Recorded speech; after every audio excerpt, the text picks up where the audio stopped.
Hey everyone, this is Bergman, founder and CEO of IRA Financial.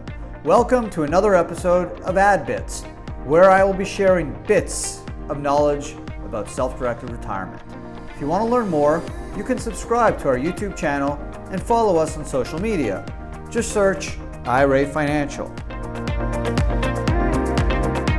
Hey everyone, and welcome to another episode of AdBits. I'm Adam Bergman, tax attorney, founder of IRA Financial. And on today's episode, am I an accredited investor? The term accredited investor has received a lot of attention for the last several weeks with the proposed Ways and Means tax bill attacking the ability for retirement account holders to make accredited investor investments. Thought it'd be a really good idea and a good podcast to educate people about what is the term accredited investor mean, and are you an accredited investor? So being an accredited investor essentially allows you to make and invest in essentially almost any investment you want. Whereas if you're not accredited, it means that it would be illegal if someone were to present an investment opportunity to you, such as a private business or hedge fund, private equity, venture capital investment. So one of the things that makes being an accredited investor so appealing is the fact that it opens up new opportunities for investing in areas such as venture capital and hedge funds. An accredited investor is essentially a person or entity that is allowed to invest in securities that are not registered with the Security and Exchange Commissions, also known as the SEC. It takes money to make money, and accredited investors have more opportunities to do so than non-accredited investors. And why is that? Well, the concept behind accredited investors, we'll get to the definition in a second, is that if you have a certain net worth or a certain income or a certain professional background, the government feels that you're more knowledgeable and you're able to handle the risks associated with these types of investments. And you may ask, well, are they that much risky? Not sure. Obviously, that's a question that the government and the SEC feels that there's a threshold that needs to be satisfied in order for some people to make these investments. Personally, someone who's more libertarian, I do have an issue with the government coming in and telling someone that they don't make enough money or they're not smart enough to make certain investments. On the flip side, I understand that you want to protect people, especially with retirement accounts, to not lose their money, right? You want to protect grandma and grandpa. You want to protect someone who may not be knowledgeable in certain areas from being able to potentially lose their money. Now, is that the role of government? That's a question. But the way the rules are as follows. This is the definition of the accredited investor rules. If you make more than $200,000 if you're single, or $300,000 combined with your spouse income, and there's an expectation of maintaining the same level of income for the year, or from a professional standpoint, is a knowledgeable employee of a business or certain investment fund, or holds a valid Series 7, 65, or 82 license, or you have a net worth of more than $1 million, either individually or together with a spouse, but excluding the value of a primary residence. So if you satisfy the income, $200,000 or $300,000 for the year, the professional standard, whether you're a knowledgeable employee or you have a valid Series 7, 65, or 82 license, or you have a net worth of more than $1 million, not including the value of your primary residence, then congratulations, you are an accredited investor.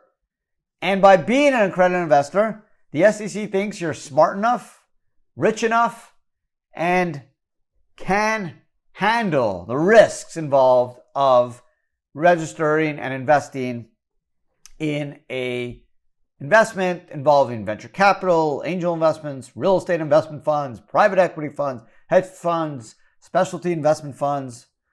You can do it. Congratulations. Now, if you're not an accredited investor because you make less than either $200,000 or $300,000, if you're married, file jointly, you don't have a professional credential that the SEC finds satisfactory, or you have a net worth of less than $1 million, you're out of luck. Sorry.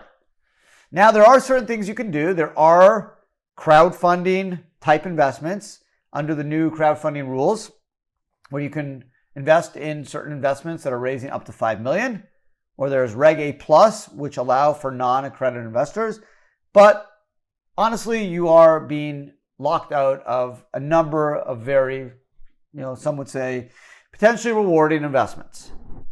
That's just the way it is. So the accredited investor rules are important. Understanding the definition of who an accredited investor is also very important. Now, because the accredited investors exist, most investment funds want to be able to simply be able to target accredited investors. Why? Because they have less SEC regulation and less SEC filing requirements. Now, there are still some filing requirements with the SEC and through the blue sky laws under state law, but it is minimized. So that's why a lot of private equity, hedge fund, venture capital, real estate, crypto funds will only target accredited investors because they're either doing a Reg D or a Reg A, and they want to minimize their filing obligations with the SEC. So how do you verify? How does someone verify that you're accredited? Well, basically, believe it or not, there's no federal mandated criteria verification process. So it's up to each company or each individual to verify that they're accredited. Now, some crowdfunding platforms will require tax returns. They'll actually require you to provide a copy of your tax return showing that you have the $200,000 or $300,000, or a third party to sign off on your net worth. Basically, most platforms will require that. And some of the ones I work with, like Capital Market, actually have the technology that will do that for you. They'll actually be able to, with your consent, pull your tax returns from the IRS and confirm that you are accredited. I know it sounds archaic. It sounds, pretty matrixy, where the government has so much involvement in your investments. But it's been like this for a while. Just the way it is. The government is, their intentions are good. They are trying to protect you or protect some of you. Is it their right to do so? That's, a question for another day. But these are the rules. So what can you do? As I mentioned, you can still do some crowdfunding investments. There's a rule that allows crowdfunding for up to $5 million. There's Reg A+ that allows certain non-accredited investors to make investments into those investments. But for the most part, you're going to lose out on investments if you're not accredited. So again, it's important to understand how these rules work. If you want to make an investment and don't satisfy the income, professional, or net worth standard, it sucks, I'm sorry, and you just may not be able to make the investment.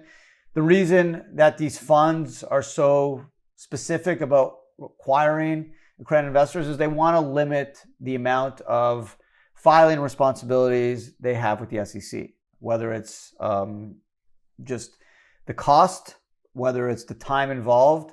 It's funny enough, they still need to, even if they're doing like a Reg A or Reg D, which is basically only targeted to accredited investors, in many cases, they still need audited financials. There's still filings with the SEC. It's just much more minimized compared to if they just targeted anyone and had to register with the SEC, there'd be a considerable amount more of a filing obligation. So I wanted to do a podcast on who is an accredited investor because there's proposed tax legislation in the Ways and Means Committee. If you're listening to this in 2021, you'll probably know what I'm talking about. Hopefully the bills do not pass, but there's prohibiting IRAs from investing in accredited investor investment. So I thought it was important to discuss what an accredited investor is, what is the definition of an accredited investor, what are the type of investments involved in accredited investor investments, and what are some of the reasoning behind the accredited investor rules. Now, hopefully you're listening to this or watching this in 2022 and these provisions never made it into the bill. I'm praying, and you can still hopefully enjoy the podcast, but you're not going to have to worry about not being able to use your IRA to make these investments into accredited investor type investments because the provisions in the tax bill never became law. If they do become law, then you're not going to be able to make accredited investor investments in an IRA, even if you do satisfy the accredited investor definition. Now, the tax bill does not apply to 401ks. So if you had a solo K or if you had a 401k or defined benefit plan, you still would be able to make accredited investor investments with your 401k or defined benefit plan if you satisfy the accredited investor definition. Again, if you do not satisfy the accredited investor definition, it's an annual test, right? So if you don't satisfy it in 2021, you can always satisfy it in 2022 and beyond. So it gives you something to work towards. Again, it's the $200,000 or $300,000 if you're married, filed jointly. It's the professional standard, whether it's a knowledgeable employee of a certain investment fund or holding a valid Series 7, 65, or 82, or having net worth above $1 million, not including the value of your primary residence. So there you go. I hope you found the podcast interesting. I'm sorry if you kind of feel frustrated, if you're like, damn, I never understood these accredited investor rules. I really wanted to do this investment, and now because I don't satisfy the income, net worth, or professional standard, I'm going to be locked out from making the investments. I feel you. It doesn't seem fair. Not many countries include these types of requirements for investors. Yes, the intent is admirable. The intent makes sense. I agree. You want to make sure that people know what they're investing in. No one wants their friends or family or neighbors to lose their money in shady investments. But like everything else in this world, a lot of it falls on your shoulders, on your responsibilities. It's your money. It's your life. You're not harming anyone else if you make these investments. It's not the same as something about public health or legalizing drugs where it's a harm potentially to the greater good of society. This is your money, right? If you want to make the investment, who's to say you can't lose your own money? Now, assuming obviously there's no fraud and there's no ill-conceived notions of the specifics of the investment. But for the most part, private placements, accredited investor type investments are safer. These are not the investments that fraud finds itself into. These aren't these investments where fraudsters are promising 10% rate of returns. Those are never registered. They're not even targeting accredited or unaccredited. They're looking for money.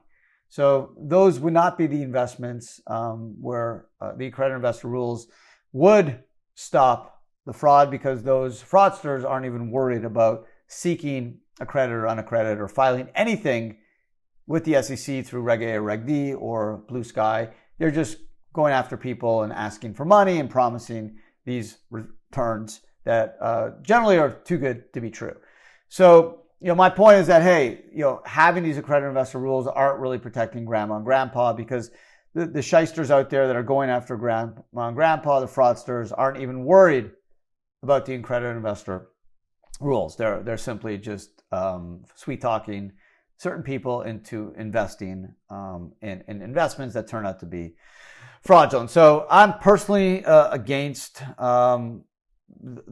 these rules. Again, I understand the intent. It is righteous. I think it's overstepping the role of government, telling people what they can and cannot do with their own money. Just because someone makes less than $200,000 or $300,000 or doesn't have a Series 7 or has a net worth less than $1 million doesn't mean they're smarter or better investor than someone who has satisfied those requirements. So I personally, have an issue with that. What about the 28-year-old kid that just graduated Harvard? That's an absolute brilliant person, but he makes less than $200,000.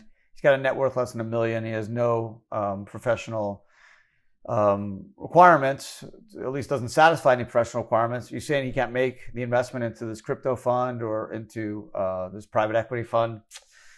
Maybe he satisfied the knowledgeable employee definition, but again, I have an issue with that. So it is what it is. Again, I don't control this stuff.